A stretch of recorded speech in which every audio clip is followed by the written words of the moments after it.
Hello guys, in this tutorial we will see the date picker. When user want to choose a date, so it will choose date by the user interface. So I'm making one example here.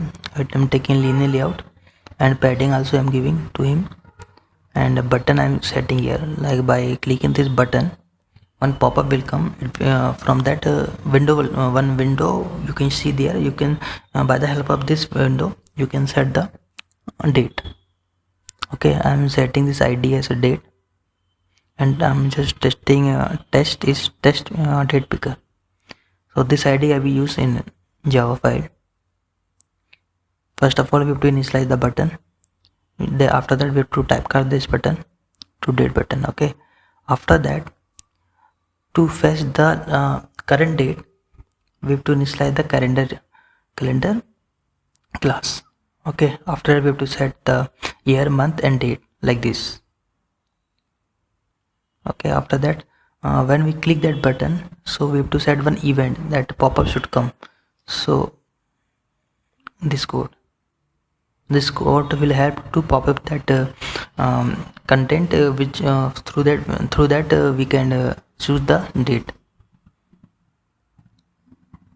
From here we have to initialize the date picker class, and inside that we have to set content which is main activity dot on this. After that, new dot date picker dot on date set listener.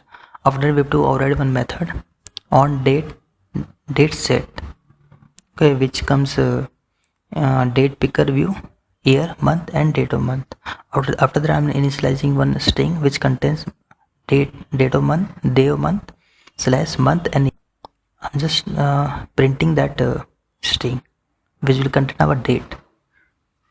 It means after selecting that date, one toast message will come which will contain our date. Okay, after that here also we have to set year, month and date.